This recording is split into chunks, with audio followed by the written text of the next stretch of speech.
Жок. Адахан Килсенбаев. ОДКБга кирген өлкөлөрдүн президенттери эгер ошентип айткан болсо дагы, алар өзүнүн катасын мойнуна алды. Убактылуу өкмөт менен, Роза Отунбаева менен, андан кийин Атамбаев менен иштешип жолугушуп жүрөт. Туура. Сиздин гана көз карашыңыз өзгөргөн жок. Туура. Мынчалык көгөргөн бул примитивдүүлүктүн белгиси.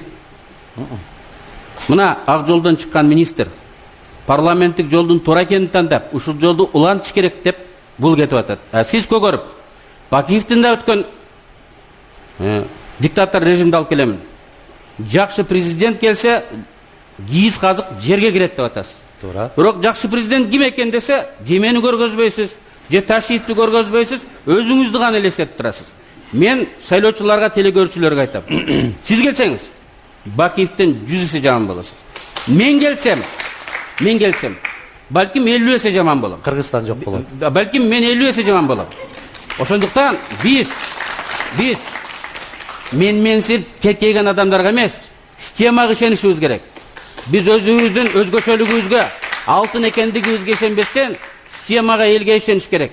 Ал жердеги тизгин, таразалар ташына ишенишибиз керек. Мен системаны түзгөндө алтын адам үчүн түзгөн эмесмин. Мен системаны жаман адам келсе дагы иштеп кете ала тургандай система түзгөнмүн.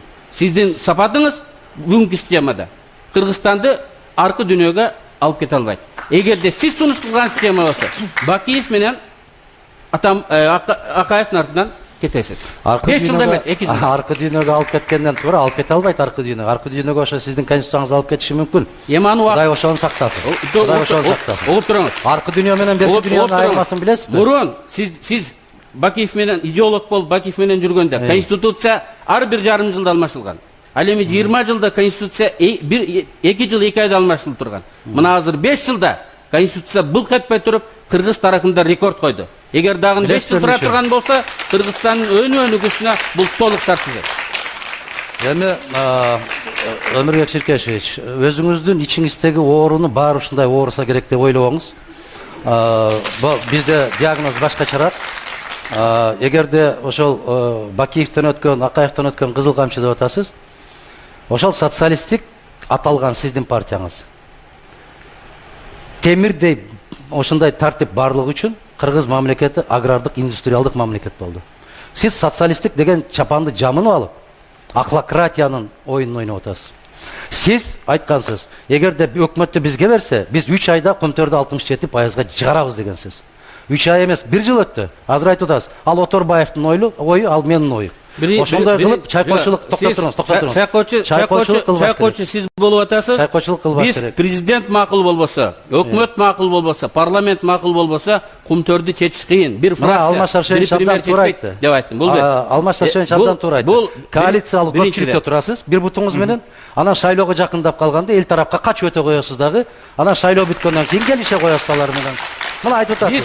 Азыр айтып атасыз. Биз ар дайым чындык тарапта болгонбуз. Да, чындык. Сиз олигарх Саламбековтерге кызмат кылып атасыз. Саламбеков окшоп байлык тапканыңыздарда сизге сөз болбойт. Кайсыл тарапта экениңизди элге айтып коюңуз. Атамбаев менен сизби, же оппозициядасызбы? Эгер сиз оппозициядан жарыяласаңыз, Саламбековдун жүрөгү инфаркт болот азыр. Биз жанакы ошол шайлоого кетердин алдында сиз кимсиз айтпайсызбы? Оппозиция? Мен Адахан Мадумаровмун. Жок, партияңыз оппозициядабы же кандай? Биз азыркы бийликте турган партиядан дагы оңчулураакпыз. Түшүндүңүзбү? Оңчул деген эмнеси? Оңчул деген азыркы бийликтен тургандан дагы бийликти каттуураак тартипке салуучулар деп коет. Эгер сиз 20 жыл саясатта жүрүп, оңчулдар менен солчулдардын айырмасын билбесеңиз, анда бул чоң трагедия. Булар либералдар. Бул чоң трагедия. Булар социалисттер. Биз айтып атабыз. Политология китебин окуңуз. Сиз Саламбекти ошоргандан кийин оң жакка жылып кеткениңизди баарыбыз көрүп турабыз. Бүтүндөй Кыргызстанды 25 жыл окутуп жүрүп бүттүңүз го. Мындай биз эпке келели. Ошол Акаевдин 7 жолку конституциясын өзгөртүүдө сиз мүчө болгонсуз. Ошол конституцияны өзгөртүү комиссиясында мүчө болуп, ар дайым ошол жерде отургансыз. Кийинки комиссияларда да отургансыз. 9 жолу конституцияны өзгөрткөндү, жигитти сиз өзүңүз оң колуңузга алып айткансыз. Мына ушул биздин жооптуу катчыбыз болот деп. Мына ошол эми Өмүрбек Чиркешевич мындай кылалы. Мындай деңгээлге түшпөйлү, бир аз жогорураак деңгээлде бололу. Бизди жаштар көрүп отурат, андай бир чоң маданиятсыздыкты көрсөтпөйлү. Мына ушул сиз сунуштаган жарым сааттан бери маданиятсыздыкты сиз көргөзүп атасыз. Жалган жала жапкандын үлгүсүн сиз көргөзүп атасыз. Сиз качан эле мойнуңузга алып жүрчү элеңиз. Мына ушул жалган жала дегенди карап туруңуз да. Өзүңүз эмгек сиңирген юрист катары соттолгон киши тизмеге кирүүгө тыюу салынат. А сиз аны менен бакырайып сүрөткө түшүп алып отурасыз. Эмне үчүн? Сизге Мырзахматовдун тагдыры кызыктырбайт. Сизге Мырзахматовдун аркасындагы электорат кызыктырат. Сиз соодалашып, аны дагы таразага, аны да курмандыкка чалып жиберип атасыз. Ал байкуш шордогон бойдон калат. Кыргызстанга келбеши да мүмкүн, бирок ошонун аркасы менен сиз акырын жогорку кеңешке кирип келдиңиз. Алтай мурун Ошко барганда айткансыз. Мен бай балдар менен ойнобойм. Мен Төрөбаев менен, мен Бабанов менен, мен Ташиев менен бирикпеймин дегенсиз. Бирок бай чал менен ойноп атасыз. Калп айтпаңыз андай деп. Олигархка сатылып, анын кызматын кылып атасыз. Бир фамилияны мен атабайм. Мен ар дайым рызкыны жараткан Алладан тилейм. Азыр чыксаңыз, мен видео документтерди сизге берем. Бериңиз. Сиз көптөгөн видеолорду жыйнап жүрөсүз, бирок өзүңүздөгү жөнүндөгү видеолорду эч ким билбейт. Ошондуктан биз мындай деп айтышыбыз керек. Кандай айтыш болбосун.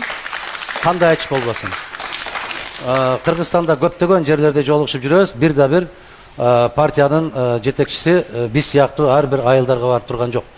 Өзүңүз жөнүндөгү пикирди Өмүрбек Чиркешевич бираз угуп да жүрсөңүз болот. Эми тооба келтире турган мезгилге келдиңиз. Бирок мен өмүрүмдө эч качан картайсам да намаз окубайм деген киши ажы менен отуруп батасын алып атасыз. Мына аны да трибунадан жарыялагансыз. Мен карысам да намаз окубайм деп. Мен ошондо айткам, Өмүрбек Чиркешевич, намаз сизге муктаж эмес, сиз намазга муктаж болосуз. Мына азыр чыкканда мен ошол берүүнү да көргөзөм. Мен өмүр бою намаз окуйм деген эмесмин. Мен демонстрация кылып, саясий конъюнктура үчүн окуйм деп айткам. Ал берүү бүгүнкү күндө дагы ЛТРдин архивинде турат. Ошондуктан жалган айтканыңызды ошондо көргөндө уялып, менден кечирим сурап коюңуз. Баракелди. Эми Кыргызстандын баары эле сизден кечирим сурайт. Сиз дагы бир жолу кыргыз элинен кечирим сурап койсоңуз, кечирип койгула. Мен туңгуюк жолго алып бараткан экенмин. Ушуну сездим да бүгүндөн баштап бурулдум деп. Жана алып баруучу туура суроо берди. Эгерде эл талап кылган болсо карап көрөбүз дегенде. Мындай бир жанакы автоунааларды биз жоюшубуз керек дейсиз дагы. Өзүңүз Кадиллак менен жүрөсүз. Айттыңыз, мына мен автоунааларга каршымын, Кадиллакты бүгүндөн баштап токтотуп койдум десеңиз, элдин баары сизди көрүп токтотуп коймок. Анан бул популисттик. Ал биринчиден мыйзам менен токтойт, экинчиден Бакиев үчүн сиз элден кечирим сурай элексиз. 7 апрелдин баатырларын бандиттер жана алкаштар дегениңиз үчүн кечирим сурай элексиз. Кандай адам өлсө дагы бата кылып Куран окуду кыргыздын милдети, сиз аларга бата да түшүрбөйм, аларга бата түшпөгөн адамдар дегенсиз. Муну үчүн сиз алардын алдында кечирим сурашыңыз. Мына, Өмүрбек Чиркешевич, сиз бул заманда сөзсүз түрдө кечирим сурайсыз. Сиз бул заманда мыйзамдын алдында кечирим сурап көргөн эмессиз. Бирок аркы дүйнөдө жала жаап, өжөрлүк менен, баягындай бир кычаштык менен жүргөн өмүрүңүз үчүн аркы дүйнөдө жооп бересиз. Баары бир жооп. Мен эмес, чоң кыз деле ошол суроону берди. Да, баары бир жооп бересиз. Бардыңар ар бириңер бирден телекомпанияны кучактап жатып алып, манастан кийинки баатырлар кылып өзүңөрдү чыгарып атасыз. Элдин башын айландырып бүттүңөр. Мен көп жерден угуп атам. Мына ушулар кетсе Кыргызстан тынчыйт эле дегендей. Бирок элдин да пикирин уга жүрүңүз. Рахмат. Кийинки суроо. Жазгуля, вопрос партии «Ноги прогресс». Следующий вопрос Өмүрбеку Текебаеву от жителя города Каракола Биктура. Өмүрбек Чиркешевич, почему нельзя исключить и не включать в свою партию людей, на которых возбуждено уголовное дело? Или это вопрос денег?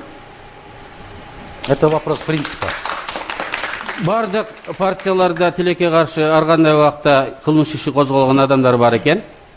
Мен азыр кимде канча бар экенин эсимде элем, бизде эң азы бар. Алар соттолгон эмес, ар кандай себептерден иш козголгон. Мен азыр эле айттым. Адахан экөөбүздүн генерал акабыз Исмаил Исак иш козголуп соттолгон. Алып чыгып министр кылдык. Феликс Асенбаевич иш козголуп түрмөдө отургузган, аны алып чыгып премьер-министр кылдык. Саясий куугунтуктоонун курмандыктары саясий ситуация өткөргөндө ал келет. Ал эми Мырзахматов бүгүн бизде кандидат эмес.